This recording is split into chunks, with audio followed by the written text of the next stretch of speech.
నమస్కారం ఘంటారావానికి స్వాగతం. ముందుగా ప్రధానాంశాలు. అసెంబ్లీకి వచ్చి అభివృద్ధిపై చర్చించేందుకు సిద్ధమా? జగన్కు సీఎం చంద్రబాబు సవాల్.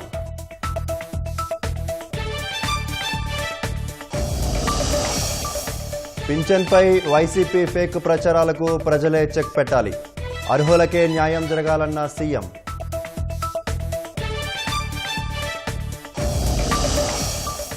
బంగాళాఖాతంలో రేపు అల్పపీడనం ఏర్పడే అవకాశం. రాగల 5 రోజులు కోస్తాంధ్రకు వర్ష సూచన.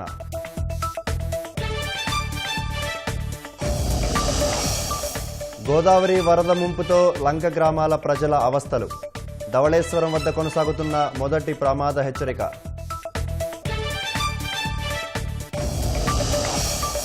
ఆఫ్ఘనిస్తాన్ భూకంపంలో 800 మందికి పైగా దుర్మరణం. వందలాది మంది గల్లంతు.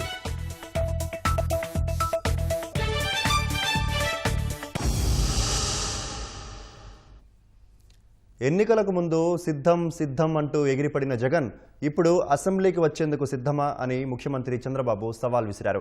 అన్నమయ్య జిల్లా రాజంపేట మండలం ములక్కాయలపల్లిలో పింఛన్ల పంపిణీ కార్యక్రమంలో సీఎం పాల్గొన్నారు. బోయినపల్లిలో దోబీ ఘాట్ను పరిశీలించారు. అక్కడ రజకులను పలకరించారు. అనంతరం ప్రజావేదిక సభలో పాల్గొన్న చంద్రబాబు మంచి చేస్తే స్వర్గానికి, చెడు చేస్తే నరకానికి వెళ్తారని వ్యాఖ్యానించారు.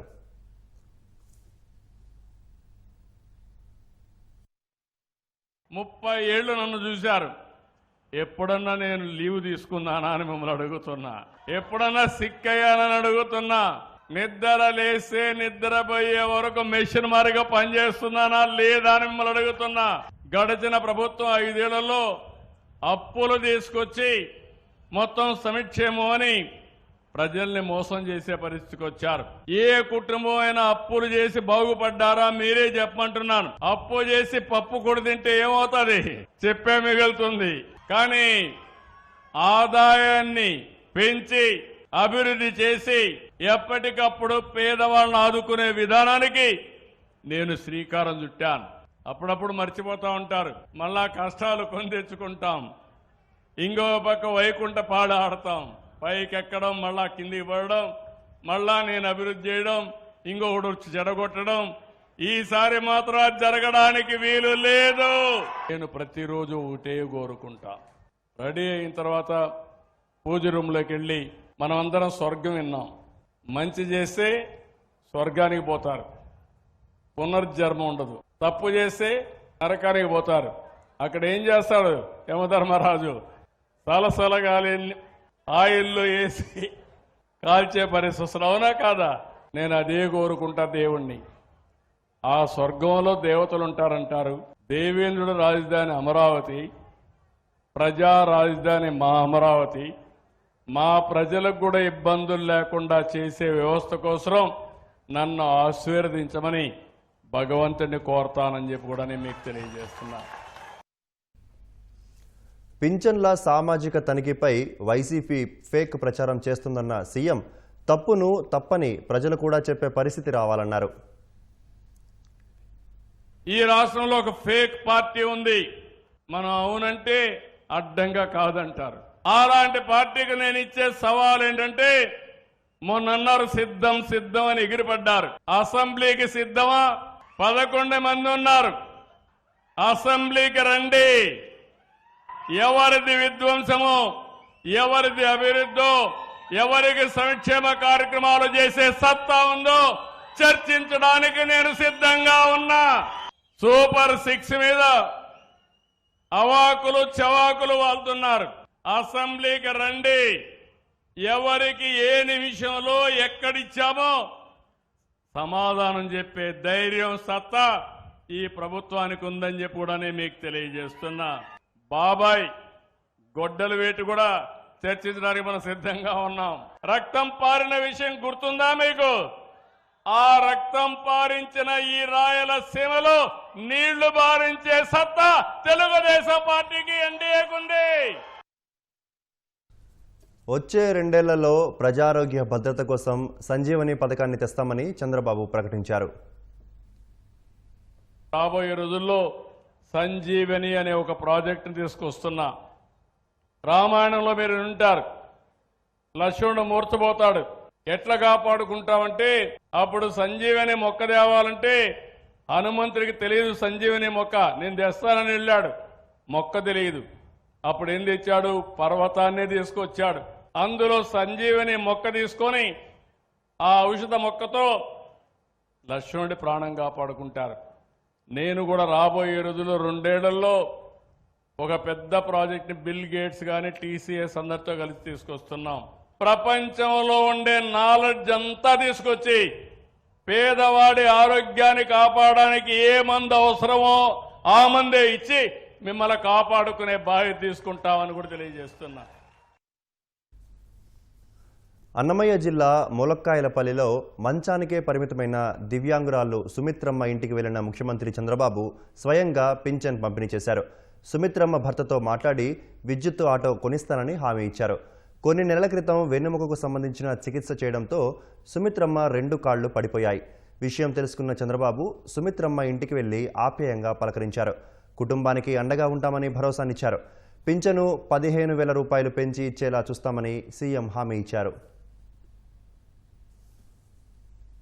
చంద్రబాబు నాయుడు గారు వచ్చి మా ఇంట్లో ఎక్కడో నేను ఏదో పల్లెలో ఉంటే నాకు అవసరంగా వచ్చి పింఛన్ ఇచ్చి నాకు భరోసా ఇచ్చి మీకు ఏం పర్వాలేదు మేము ఉన్నామని, ఏ కష్టం వచ్చి మేము వాడుకుంటామని చెప్పి ఇల్లు బాగాలేస్తానంటే ఇల్లు తయారు చేపిస్తామన్నారు.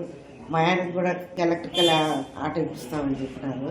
మాకు మంచి ధైర్యం చెప్పి బాగా ఆశీర్వాదం ఇచ్చి బాగుండమని చెప్పేసి పోయినారు.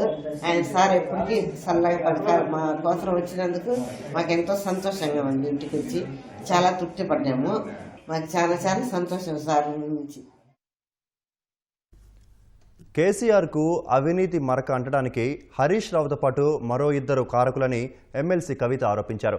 కాళేశ్వరం ప్రాజెక్టు అక్రమాల్లో 5 ఏళ్ల పాటు ఇరిగేషన్ మంత్రిగా ఉన్న హరీష్ రావు పాత్ర లేదా అని ఆమె ప్రశ్నించారు. కాళేశ్వరం అవినీతిపై తెలంగాణ సీఎం రేవంత్ రెడ్డి సిబిఐ విచారణకు ఆదేశించడాన్ని కవిత తప్పుపట్టారు. హరీష్ రావు, సంతోష్ వెనుక రేవంత్ రెడ్డి ఉన్నారని కవిత ఆరోపించారు. ఈ మొత్తం కాళేశ్వరం ఎపిసోడ్లో కేసీఆర్ గారికి మరక అంటిందంటే మాజీ రాజ్యసభ సభ్యుడు ఒకలైతే, హరీష్ రావు గారు ఒకలైతే, మెగా కృష్ణారెడ్డి గారు ఇంకోడు, మెగానో బోగానో ఏదో. ఇవాళ 5 సంవత్సరాలు ఇరిగేషన్ మంత్రిగా చేసినటువంటి హరీష్ రావు గారిది మేజర్ పాత్ర లేదా దీంట్లో? అందుకే కదా కేసీఆర్ గారు వారిని 2nd టర్మ్లో తప్పించిండ్రు. బాణం ఎంతసేపు కేసీఆర్ గారి మీద ఉంటుంది. ఈ అవినీతి అనకొండలు బీఆర్ఎస్ పార్టీని ఏదైతే డిస్టర్బ్ చేసిండ్రో వాళ్ళని మాత్రం ఏమన్నారు. ఈ ఇంటర్నల్ అండర్స్టాండింగ్ అనేది ఎక్స్పోజ్ కావాలి. మా నాన్న పరువు పోతే నాకా బాధ మీకా? మీకు పైసలు కావాలి కదా, మీకు పేరుతోనేం పని? ఇంకా కూడా ఇటువంటి వ్యక్తుల్ని దూరం పెట్టుకోకుండా ఉంటే ఇక కేసీఆర్ గారి మీద సిబిఐ కేసు వేసేటటువంటి స్థాయికి వచ్చినాక ఏం పార్టీ ఉంటేంది పోతుంది. అంటే నా దగ్గర పైసలు ఉన్నాయి, టీవీలు ఉన్నాయి, సోషల్ మీడియాలు ఉన్నాయి, ఏటు పడితే అటు మాట్లాడతామంటే తోలు తీస్తాం చెప్తున్నా నేను. గీత గీసుకుంటాం. ప్రభుత్వం తమను ఆదుకుందని ఉల్లి రైతులు హర్షం వ్యక్తం చేశారు. నిన్నటి వరకు కర్నూలు వ్యవసాయ మార్కెట్లో క్వింటా ఉల్లి 500 రూపాయల ధర మాత్రమే పలికేది.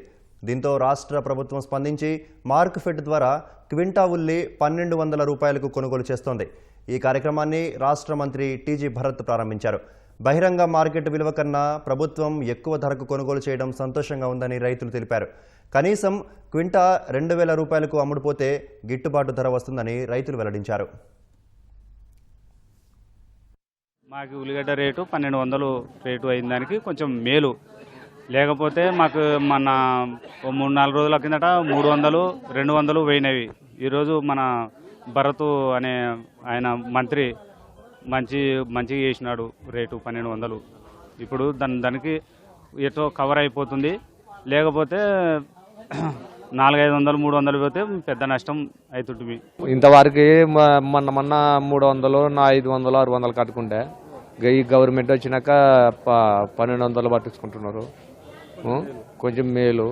ఇంకాటి కూడా గిట్టుబాటు ధర కాదు. 2000 పైన పోతేనే రైతుకి బాగుపడేది. కొంచెం మేలు సార్. మొన్నటికి ఇప్పటికి ఒక వారం కిందటికి ఇప్పటికి చూసుకుంటే 1200 అంటే కొంచెం మేలే సార్. మొన్న అయితే ఊక 90 ప్యాకెట్లు మా మామనే ఇడిచిపెట్టిపోయినారు సార్ మార్కెట్లే. ఇదే ఇంకా కొంచెం మీరు ఆయన చంద్రబాబు నాయుడు దృష్టి తీసుకుపోయి కొంచెం ఎక్కువ అమ్మడి పెడతాడు చేయండి సార్. ప్రభుత్వ నిధుల దుర్వినియోగం కేసులో ఐపీఎస్ అధికారి సంజయ్ను 3 రోజుల ఏసీబీ కస్టడీకి కోర్టు అనుమతించింది.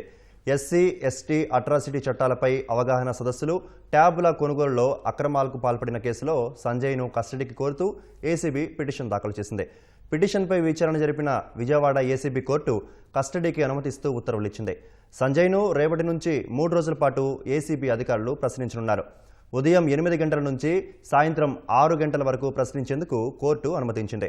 సాయంత్రం తిరిగి విజయవాడ జిల్లా జైలులో అప్పగించాలని ఆదేశాలు జారీ చేసింది. గత వైసీపీ హయాంలో సంజయ్ సిఐడిగా ఉన్న సమయంలో ఎస్సీ, ఎస్టీ, అట్రాసిటీ చట్టాలపై ఆయా వర్గాలకు అవగాహన కల్పించే కార్యక్రమాల్లో ప్రభుత్వ నిధులు దుర్వినియోగం చేసినట్లు, ట్యాబ్ల కొనుగోలులో భారీ అవినీతికి పాల్పడినట్లు ఆరోపణలు రావడంతో సంజయ్పై కేసు నమోదైంది. గోదావరిలో వరద ఉధృతి నిలకడగా కొనసాగుతోంది. ధవళేశ్వరంలోని కాటన్ బ్యారేజ్ వద్ద మొదటి ప్రమాద హెచ్చరిక కొనసాగుతోంది. ప్రస్తుత నీటి మట్టం 13.9 అడుగులుగా ఉంది. ఆనకట్ట 175 గేట్లు ఎత్తి సముద్రంలోకి 11,79,000 క్యూసెక్లు విడుదల చేస్తున్నారు. రాజమహేంద్రవరం వద్ద ప్రవాహం స్థిరంగానే ఉంది. ఈ రాత్రి నుంచి క్రమంగా తగ్గే అవకాశం ఉందని జలవనరుల శాఖ అంచనా వేస్తోంది. గోదావరి వరదతో కోనసీమలోని గౌతమి, వశిష్ట, వైనతయ్య నదీపాయలు ప్రమాదకరంగా ప్రవహిస్తున్నాయి. లంక గ్రామాల ప్రజలు వరద ముంపులోనే అవస్థలు పడుతున్నారు. ఆగస్టు నెలలో జీఎస్టీ వసూళ్లు 1,86,000 కోట్లుగా నమోదయ్యాయని కేంద్ర ఆర్థిక శాఖ తెలిపింది. గతేడాది ఆగస్టుతో పోలిస్తే ప్రస్తుతం వసూళ్లు 6.5% పెరిగాయని వెల్లడించింది. దేశీయంగా జరిగిన వస్తు లావాదేవీల ద్వారా ఆదాయం 9.6% పెరిగి 1,37,000 కోట్లకు చేరిందని వివరించింది. దిగుమతయ్యే ఉత్పత్తులపై విధించే పన్ను ఆదాయం 1.2% తగ్గి 49,354 కోట్లుగా నమోదయ్యాయని కేంద్ర ఆర్థిక శాఖ పేర్కొంది. జీఎస్టీ రీఫండ్లు 19,359 కోట్లుగా ఉన్నాయని తెలిపింది. ఇది గతేడాది ఆగస్టుతో పోలిస్తే 20% తక్కువని వివరించింది. రీఫండ్ల అనంతరం నికర జీఎస్టీ రెవెన్యూ 1,67,000 కోట్ల రూపాయలని వివరించింది.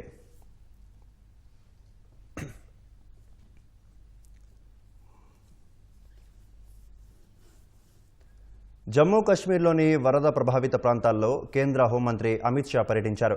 మొదట భారీ వర్షాలకు దెబ్బతిన్న మంగూచక్ గ్రామాన్ని సందర్శించిన అమిత్ షా స్థానికులతో మాట్లాడి తాజా పరిస్థితులను తెలుసుకున్నారు. బాధితులకు తగినంత సహాయం చేయడంతో పాటు పునరావాసం కల్పిస్తామని అమిత్ షా హామీ ఇచ్చారు. అనంతరం బిక్రమ్ చౌక్ సమీపంలోని తావి వంతెనను పరిశీలించిన అమిత్ షా అక్కడి నదీ పరివాహక ప్రాంతాల్లో జరిగిన నష్టంపై ఆరా తీశారు.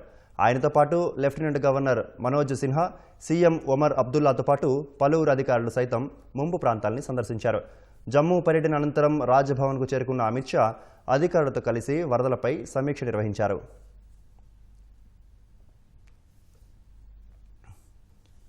పెను భూకంపం ఆఫ్ఘనిస్తాన్ను కుదిపేసింది. పాకిస్తాన్ సరిహద్దుల్లో సంభవించిన భారీ భూకంపంలో 800 మంది ప్రాణాలు కోల్పోయారు. మరో 2,500 మంది గాయపడ్డారు. చాలామంది ఆచూకీ గల్లంతవుగా మృతుల సంఖ్య భారీగా పెరిగే ప్రమాదం ఉందని అక్కడి అధికారులు చెబుతున్నారు.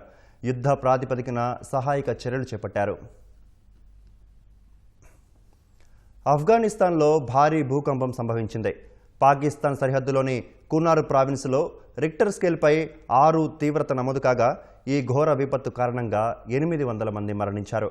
మరో 2,500 మంది గాయపడినట్లు అక్కడి మీడియా సంస్థలు తెలిపాయి. అమెరికా జియోలాజికల్ సర్వే వివరాల ప్రకారం నంగరార్హ్ ప్రావిన్స్లోని జలాలాబాద్ సమీపంలో భూకంప కేంద్రం ఉన్నట్లు వెల్లడైంది. 8 కిలోమీటర్ల లోతులో అది కేంద్రీకృతమై ఉంది. ఆదివారం అర్ధరాత్రి 11:47 సమయంలో భూకంపం సంభవించినట్లు అధికారులు తెలిపారు. ఘోర విపత్తు కారణంగా కునార్ ప్రావిన్స్ తీవ్రంగా ప్రభావితమైనట్లు సమాచారం. భూకంప తీవ్రతకు సంబంధించిన పలు వీడియోలు సామాజిక మాధ్యమాల్లో వైరల్ అవుతున్నాయి. బాధితులకు అత్యవసర సహాయం అవసరమని పలువురు పోస్టులు పెడుతున్నారు.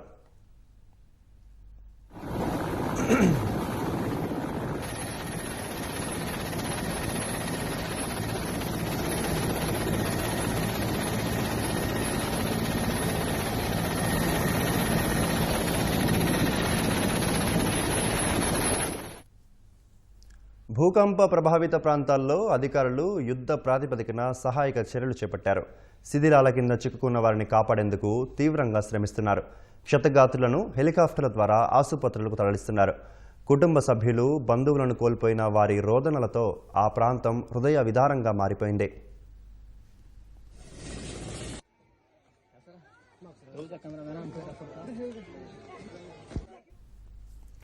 ఆఫ్ఘనిస్తాన్లోని కునార్, నోరిస్తాన్, నంగరార్హ్ ప్రావిన్సులు భూకంపం కారణంగా తీవ్రంగా నష్టపోయాయి. ఇళ్లు కూలిపోవడంతో పలు కుటుంబాలు వీధిన పడ్డాయి. వారి జీవితం అగమ్య గోచరంగా మారింది. గ్రామాల్లోని మహిళలు, చిన్నారులు, వృద్ధులు తీవ్ర గాయాల పాలై ఇక్కట్లు ఎదుర్కొంటున్నారు. బాధితుల పరిస్థితి దుర్భరంగా మారింది.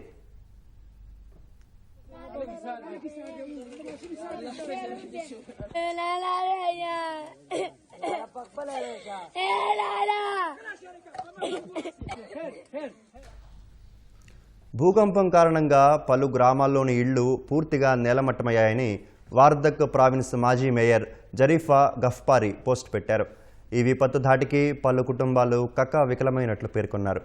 అంతర్జాతీయ సమాజం, మానవతా సంస్థలు సత్వరమే స్పందించి బాధితులను ఆదుకోవాలని కోరారు. అవసరమైన ఆహారం అందించి ఆశ్రయం కల్పించాలని విజ్ఞప్తి చేశారు.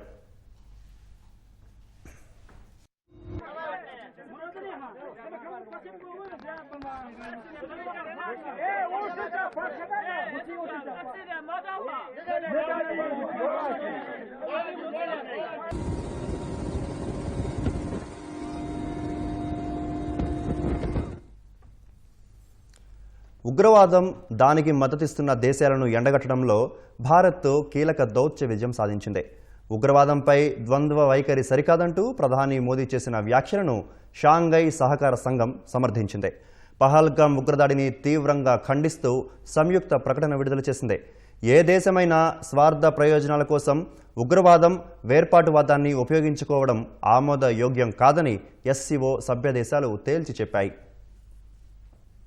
చైనాలోని తియాన్జిన్ వేదికగా 25వ షాంఘై శిఖరాగ్ర సదస్సు జరిగింది. చైనా అధ్యక్షుడు షీ జిన్పింగ్ నేతృత్వంలో జరిగిన ఈ సదస్సులో ప్రధాని నరేంద్ర మోదీ, రష్యా అధినేత వ్లాదిమిర్ పుతిన్, ఇతర సభ్య దేశాధినేతలు పాల్గొన్నారు. ఈ సందర్భంగా ప్రధాని మోదీ కీలక ప్రసంగం చేశారు. ఉగ్రవాద సమస్యను ప్రధానంగా ప్రస్తావించారు. ఉగ్రవాదం శాంతికి ముప్పుగా పరిణమించిందని పేర్కొన్నారు. భారత్ గత 4 దశాబ్దాలుగా ఉగ్రవాదంతో ఇబ్బంది పడుతోందని తెలిపారు. పహల్గాం ఘటన ఉగ్రవాదుల పైశాచికత్వాన్ని చాటింది.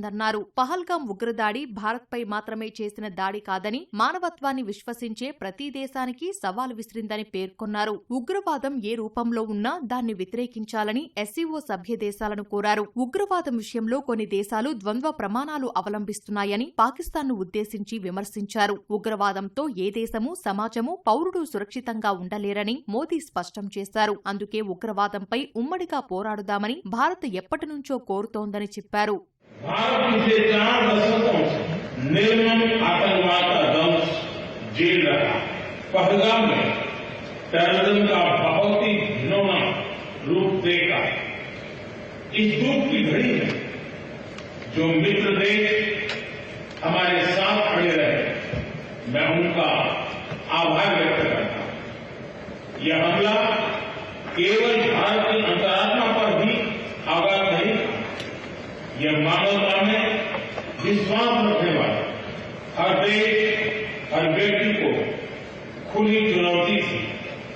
हमें स्पष्ट रूप से और एक स्वर में कहना होगा कि आतंकवाद पर कोई भी डबल स्टैंडर्ड स्वीकार्य नहीं होंगे। हमें मिलकर आतंकवाद का हर रंग में, हर रूप में विरोध करना। సభ్య దేశాధినేతల ప్రసంగం తర్వాత సంయుక్త ప్రకటన విడుదల చేసిన ఎస్సీఓ ప్రధాని మోదీ ప్రస్తావించిన ఉగ్రవాదమే ప్రధానంగా ప్రకటనను విడుదల చేసింది. అందులో పహల్గాం ఉగ్రదాడిని సభ్య దేశాలు తీవ్రంగా ఖండించాయి. ఉగ్రవాదంపై పోరులో ద్వంద్వ ప్రమాణాలు ఆమోదయోగ్యం కాదని స్పష్టం చేశాయి. ఉగ్రవాదాన్ని అణిచివేస్తామని ప్రతినబూనాయి. పహల్గాం ఉగ్రదాడిలో ప్రాణాలు కోల్పోయిన మృతుల కుటుంబాలకు ప్రగాఢ సానుభూతి తెలియజేశాయి. ఉగ్రదాడులకు పాల్పడిన వారిని చట్టం ముందు నిలబెట్టాలని తెలిపాయి. ఏ దేశమైనా స్వార్థ ప్రయోజనాల కోసం ఉగ్రవాదం, వేర్పాటువాదాన్ని ఉపయోగించుకోవటం ఆమోదయోగ్యం కాదని ఎస్సీఓ సభ్య దేశాలు తేల్చి చెప్పాయి. సీమాంతర ఉగ్రవాదాన్ని అణిచివేసేందుకు అంతర్జాతీయ సమాజం ముందుకు రావాలని కోరాయి. గాజాలో ఇజ్రాయెల్ సైనిక చర్యను ఎస్సీఓ సభ్య దేశాలు ఖండించాయి. ఎస్సీఓ సదస్సు వేదికగా చైనా నిర్మిస్తున్న BRI ప్రాజెక్టుపై ప్రధాని మోదీ అభ్యంతరాలు వ్యక్తం చేశారు. అనుసంధానం కోసం నిర్మిస్తున్న ఈ తరహా ప్రాజెక్టులపై నమ్మకం, విశ్వాసం ఆధారంగా ముందుకు వెళ్లాలన్నారు. ఇతర దేశాల సార్వభౌమత్వాన్ని గౌరవించేలా ఉండాలని సూచించారు. ఎస్సీఓ రూపొందించుకున్న నిబంధనల్లో అది స్పష్టంగా ఉందని గుర్తు చేశారు. బెల్ట్ అండ్ రోడ్ ఇనిషియేటివ్ అనేది జిన్పింగ్ కలల ప్రాజెక్ట్. 2013లో దీన్ని ప్రారంభించారు. తొలుత దీన్ని చైనాలోని తీర ప్రాంత పట్టణాలను కలుపుతూ నిర్మించాలని అనుకున్నారు. కానీ జిన్పింగ్ ఈ ప్రాజెక్టును చైనాను దాటి ఆసియా, ఐరోపా, ఆఫ్రికా దేశాలకు విస్తరింపజేశారు. పాకిస్తాన్ ఆక్రమిత కశ్మీర్ మీదుగా చైనా రోడ్డు నిర్మాణం చేపట్టడంపై ఇప్పటికే భారత్ తీవ్ర అభ్యంతరం వ్యక్తం చేసింది. దేశ సార్వభౌమాధికారాన్ని కాదని అనుసంధాన ప్రాజెక్టులు చేపడితే విశ్వాసం సన్నగిలుతుందని మోదీ తేల్చి చెప్పారు. कि मजबूत कनेक्टिविटी से केवल व्यापार ही नहीं बल्कि विश्वास और विकास के द्वार भी खुलते। इसी सोच के साथ हम चाबहार को और international north south transport corridor जैसे इनिशिएटिव पर काम कर रहे हैं. इनसे हम अफगानिस्तान और मध्य एशिया के साथ संपर्क बढ़ा सकते हैं. అంతర్జాతీయ సమాజంలో బెదిరింపు ప్రవర్తనను అంగీకరించబోమని చైనా అధ్యక్షుడు జిన్పింగ్ తేల్చి చెప్పారు. నిష్పాక్షికత, న్యాయం, బహుళత్వానికి ప్రాధాన్యం ఉండాలని పేర్కొన్నారు. తియాన్జిన్ వేదికగా షాంఘై సహకార సంఘం సదస్సులో కీలక ఉపన్యాసం చేసిన జిన్పింగ్ అమెరికా అధ్యక్షుడు ట్రంప్కు చురకలంటించారు. ప్రపంచంలో పరిస్థితులు ఇంకా అస్థిరంగా అల్లకల్లోలంగా ఉన్నాయన్న ఆయన ఇలాంటి సమయంలో బెదిరింపు ధోరణిని ఏమాత్రం సహించకూడదని సభ్యదేశాల అధినేతలకు సూచించారు. బయటి వారి జోక్యాన్ని నివారించి అన్ని దేశాల చట్టబద్ధమైన అభివృద్ధి హక్కులను కాపాడాలని పిలుపునిచ్చారు. ప్రపంచ వాణిజ్య వ్యవస్థ, ఐక్యరాజ్య సమితి వంటి సంస్థలను రక్షించుకోవాలని జిన్పింగ్ తెలిపారు.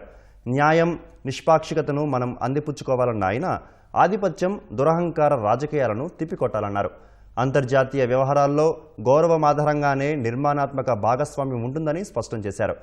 ఎస్సీఓ సభ్యులంతా సహకార భావనతో ముందడుగు వేస్తే అన్ని సంస్కృతుల శ్రేయస్సు, సామరస్యం వర్ధిల్లుతుందని ఆకాంక్షించారు.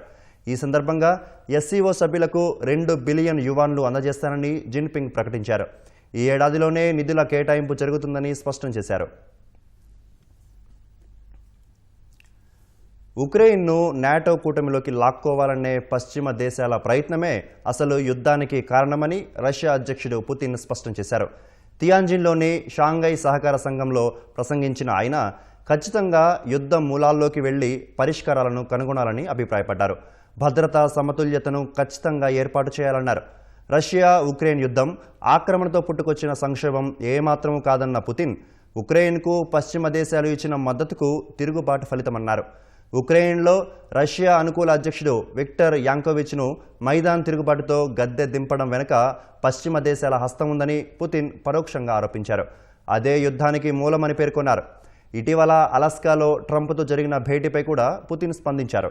ఆ వివరాలను చైనా అధినేత జిన్పింగ్తో సహా ఇతర ప్రపంచ నేతలతో పంచుకున్నట్లు పేర్కొన్నారు. ఎస్సీఓ సదస్సుకు హాజరైన ఇతర నేతలకు వాటిని వివరిస్తానని చెప్పారు.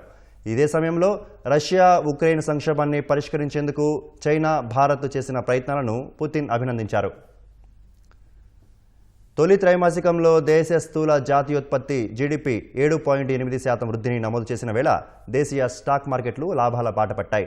వరుసగా 3 రోజులు భారీగా క్షీణించిన సెన్సెక్స్ ఇవాళ జీడీపీ గణాంకాలు ఇచ్చిన జోష్తో 555 పాయింట్లు లాభపడింది. ఉదయం 79,829 పాయింట్ల వద్ద బీఎస్ఈ సూచీ ప్రారంభమైంది. మొదట్లో అమ్మకాల ఒత్తిడితో 79,818 కనిష్ట స్థాయిని నమోదు చేసింది.